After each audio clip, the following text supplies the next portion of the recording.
Spirit of Life is proudly sponsored by Mattress Oz, mattressesareus.com.au.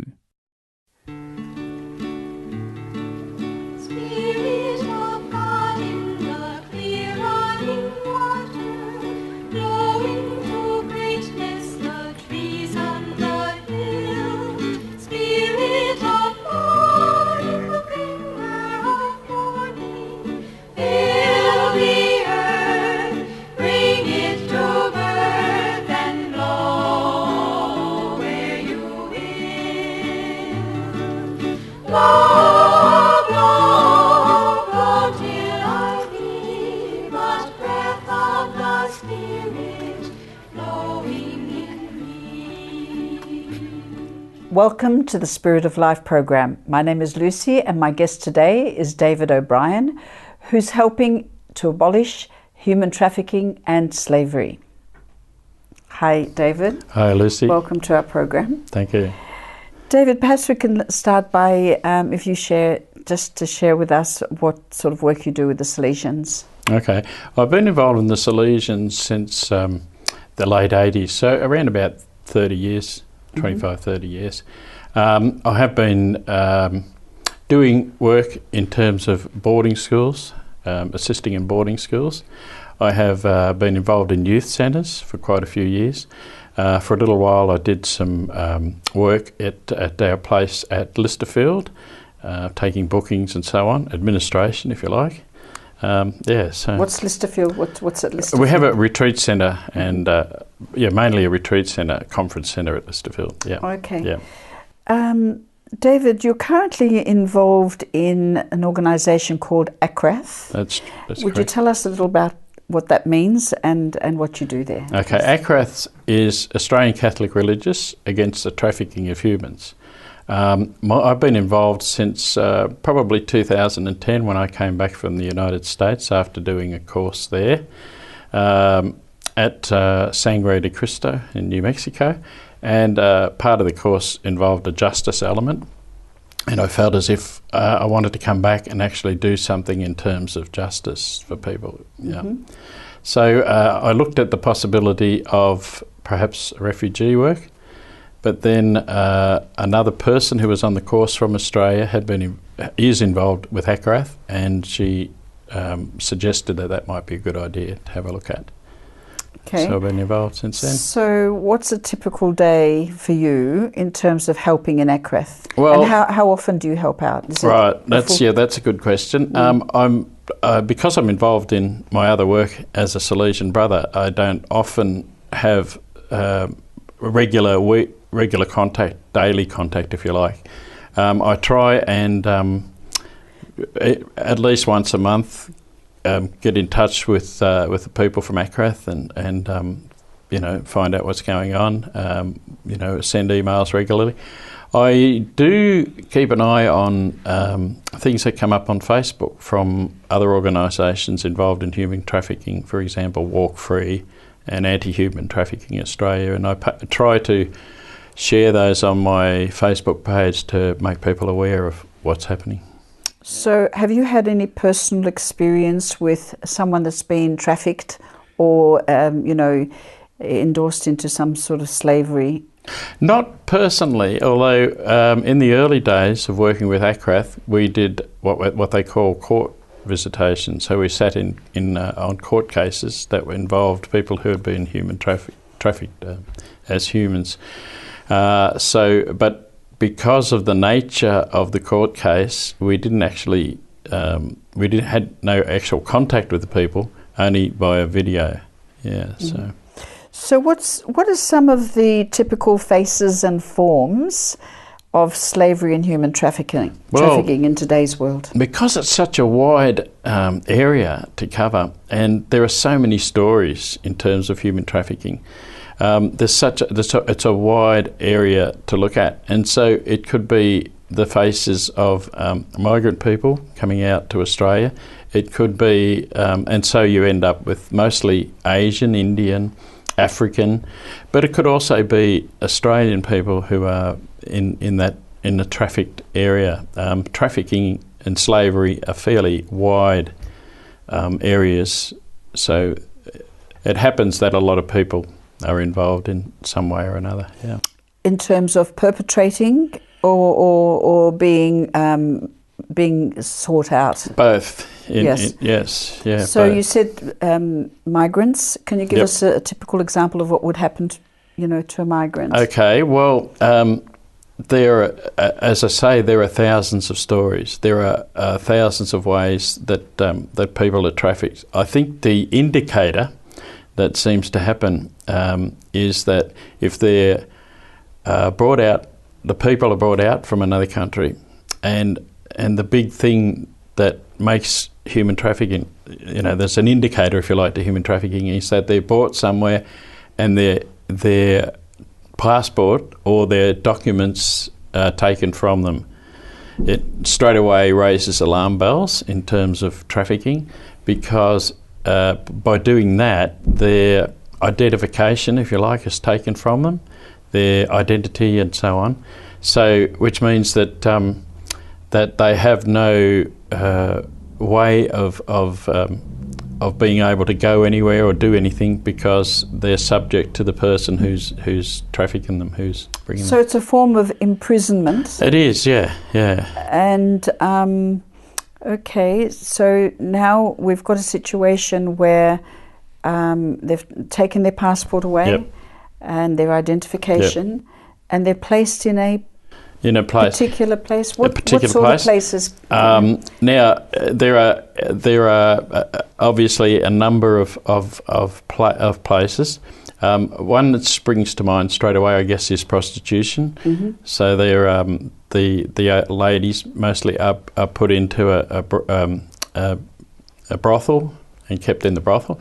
But there are other forms of slavery as well. Domestic servitude is one, where they may be placed in a room in a house while they're doing domestic work for the person that owns that house. It may be even in a garage. There are also cases of slavery within, say, the building industry or something like that, and they may be put in a warehouse, 100 people in one warehouse with basically a mattress on the floor and a few belongings, and that's it. So it varies on as to where and what the slavery is. Yeah. We're just going to a break, mm-hmm. David, and we'll come back and take up the conversation straight after the break. Do stay tuned. We'll see you back soon.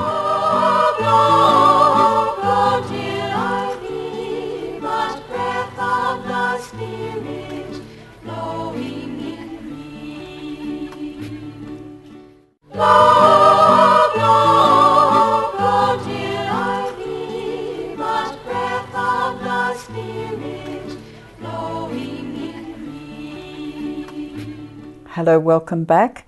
My guest today is Brother David O'Brien from the Salesian Order, who is talking to us about the subject of trafficking and slavery.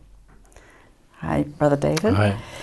Now, before the break, you were giving us an example of faces and forms of slavery. Mm-hmm.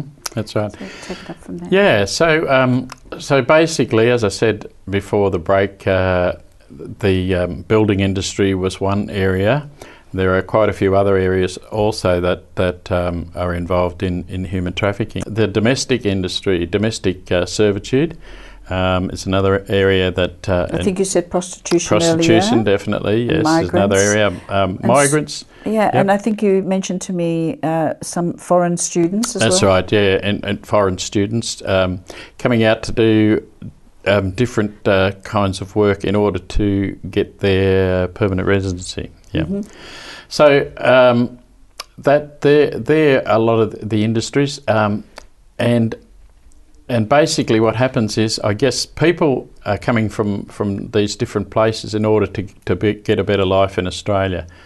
Where they've come from, they're going through poverty or through other areas that their life is not as cohesive or whatever. So they come out to Australia looking for something different. A lot of advertisements out there that encourage people to come out to this beautiful country. Through these agents? Through, well, just normal advertising in these countries, yeah. Okay. Saying come out for a better life, work and different things like that. So they're encouraged by what's around them. So they talk among themselves and they, envisage a better life out here. They're overheard by others who are out there to help them, as it were. Preying on them. Preying on them, yes. As in P-R-E-Y. Yeah, that's right. So they overhear the conversations, and so they're there to give a helping hand, as it were, saying that, if you come out to Australia, you're going to get a better life, you're going to get work, you're going to get this, that, and you don't need to pay for anything. We'll pay for your airfare out, we will give you accommodation, and we'll help you along your way. And do they? Well, that's the thing. Very the catch, often, I suppose. That's right. That's the catch. Very often, what happens is, once they come out here to Australia, then after a few months of being here and working, doing whatever, there's no money coming in. Then, because they've had their passport taken from them and whatever money they hold, they are under the influence of the people that brought them out. And so very often what happens is they ask, what's happening? I'm not getting paid and whatever. And they're told that, oh no, we said we'd bring you out here, but we didn't say we were going to pay for your airfare or so your they renege on their agreement. They renege on their agreement, yes. Very often it's just a verbal agreement, so, and it's been reneged on. They are then placed in that position of having to work off a debt in a lot of cases. So whatever it happens to be, whether it's prostitution, whether it's in the building industry, whether it's any other industry, there they are paying off their debt. And some of the other areas are farming as well. Farming. Agriculture, restaurants is another area. Restaurants, washing dishes and doing menial work in a restaurant. Yeah, you mentioned foreign students before. Yeah. Now, students are obviously pay for the course before they come out through an agent. Yeah. They come out to Australia and they're doing legit courses. Yeah. So how does a student get trapped into? Once again, it's back into that area of having to pay off debts, of having to recuperate for something that they've had to pay for. Courses are, as we know, fairly expensive. Also, being in a normal situation of being a migrant, you have no rights in terms of your medical expenses. You have to pay for all your medical expenses. You have to pay for travelling expenses, all of those kind of things. So they can be caught up in this thing of having to pay back debts and having to have. As I said, the first thing they know in terms of trafficking is when your passport and your identity is taken, and you and you may have to get your passport in order to get into a course. So it'll be given to you, but then taken off you again. So are students allowed to work as well as study as foreign students in the country? Do you know? I know that in some cases there is, they're restricted by what they can actually do, and in some cases they can get work, and usually it's part-time, casual, something along those lines. But in some cases they can't work, depending on what the visa is. Requirements. Yeah, the visa requirements. I'm not really au fait on that, but I'm just going by some experience that I've had. Now, David, during your course and your retreat, you did needlepoint work. That's right. That you've somehow incorporated into this mission or ministry. Yep. Well, when I did the course in the United States, we learnt weaving and tapestry, or as we called it there, needlepoint. And I felt I thought about a lot of what I could actually do as a practical kind of a area in terms of I guess making known what human trafficking is, getting it out there so people could Creating an awareness. Creating an awareness. Educating and informing. That's right. Yes. And because I actually felt as if I could actually do some of this work, I thought, why not combine the two, the love for doing the work and the actual awareness raising, if you like. Well, they're two very different works, and I'm very interested after the break, we're just going to have another break, in learning how you've incorporated both of them. Sure. We'll see you back shortly.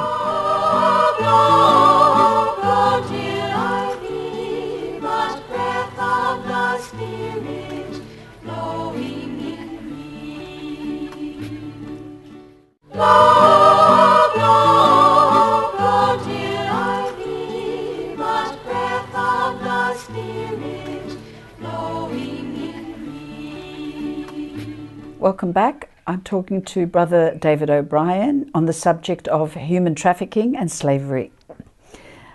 David, so before the break, I asked you the question, how have you incorporated your tapestry work with Akrath? Right. Yeah. Well, I felt as if I needed to tell a story, or I wanted to be involved and I thought telling a story, and I wondered what the best way of doing it was. And I had done the course in New Mexico, and the needlepoint course. Needle course, it was part of the course, part of the overall course. And so I thought I'd incorporate that, the love of doing needlepoint art and so on, into the work that Akrath was doing.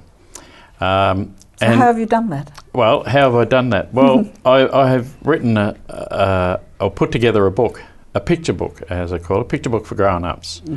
It's at the publishers at the moment. It took me 2.5 years to actually put together. Wow. So this is all through tapestry work? Tapestry work, yes. And you've got samples here? I have got some here. Just give us an example of this. What I have is, it's a story of two young ladies. So these are the two young ladies here? That's right. Yeah. From in this case, Thailand. And as we can see, the temple in the background and the skyline and the shopping centre and all that there. So they're there and they're reading a newspaper and they're thinking about coming out to Australia. The advertisement says what a great place Australia is. They can get work, they can be looked after, get accommodation and so on. And so they're chatting among themselves about that. In the corner here is someone listening. Okay. He's known as the agent. This little character over here. This little character here. Okay. Yeah, almost invisible. Almost invisible. He's there and he's hearing everything they're saying and he's saying, I can help you. I can assist you to come out to Australia to a better life. So that's it. And then he makes all the promises? Makes all the promises, says, I can get you a ticket, bring you out, get your work, etc., etc. So that's the start of the story. The story, the book I've entitled One in a Thousand Stories, because it is actually one story in thousands of stories. The way of the people coming out, each story is a little bit different. Yes, each story has an example of how they're coerced into slavery, into human slavery. And so by doing that, by putting this book together, I hope to raise awareness of what can actually happen. And this is, as I say, one story in 1,000. It's based on truth, it's based on fact, but it's a fictional story, if you like. David, what are the chances of the victims being discovered? Actually, that's a very good question. As we become more and more aware that this is happening, and there are various ways that we can become aware. One of the things that I do myself in order to raise awareness is to put, when things come up on my Facebook page, which are connected to human slavery, I put them up as a share so that people can see them straight away. Okay. The other one is to actually find out what groups are around that are involved in abolishing human slavery. Right. And there are lots. Anti-Trafficking Australia is one. The Federal Police website have things on human trafficking. the Anti-Slavery Australia. Did I mention that? Yeah, I mentioned that. Sorry. Walk Free. Walk Free is another organisation. Walk Free is actually quite interesting because it was set up by Twiggy Forrest, the mining person, who discovered that a lot of his people that were working on his mining sites had been trafficked to those mining sites. And he wasn't aware? And he wasn't aware. Goodness. Until he was, when he was made aware, of course, he started up Walk Free. So how can we create more of an awareness in the ordinary person, like everyday life? And let me give you an example. As I mentioned really earlier on about the building industry, there's a story that touched me when I heard about that. A union representative was working on a building site in Queensland on the Gold Coast. He discovered that these Chinese gentlemen were arriving 10, 20 at a time and coming and doing their work and then going home. And that happened each day. They were working actually for a subcontractor for the building. When he asked questions or tried to find out, there was nothing. So one night he decided to follow them home after they'd finished work and found that they were living in a warehouse, sleeping on the floor. It's then that he made that known to his union representative and action was taken. Okay. Yeah. And then as a call's made to the police, is that the initial call? Yep. Or one of these organisations? Well, he both contacted the police and the union representative. Yes. Yep. We've only got about a minute to run, but you also shared with me over coffee before our interview how a neighbour That's right. became aware of a young Asian woman coming into a household and then not seeing that Asian person for quite an amount of time. And I've actually incorporated that in my book. The two ladies were found out in terms of being trafficked by the next door neighbour, who, I guess there are two ways of looking at it. We could be in terms of a neighbourhood watch, or it could be in terms of the sticky beat next door. Doesn't matter. But we hope it's through neighbourhood watch that people are aware, watching what's happening in their neighbourhood, and if they feel that there might be something a bit suspicious, then they need to contact people. Before we actually finish, I need to talk just very briefly about ACRATH, which is the organisation that I'm involved in. ACRATH has a lot of things, projects and ways of finding out information about and how you can actually be involved in the community. You need to go to the ACRATH website, which is acrath.org.au, and look up what actions you can actually take. Anything from free trade chocolate at Easter right through to actually being involved in stopping human trafficking. Well, that's very interesting. Thank you for that information. And thank you very much, Brother David, for coming on our program to educate us. Very welcome. Thank you. You've been watching the Spirit of Life program. We'll see you again next week. Same time, same place. Take care. Bring it to birth and blow where you will. Blow, blow, blow till I be but breath of the Spirit blowing in me.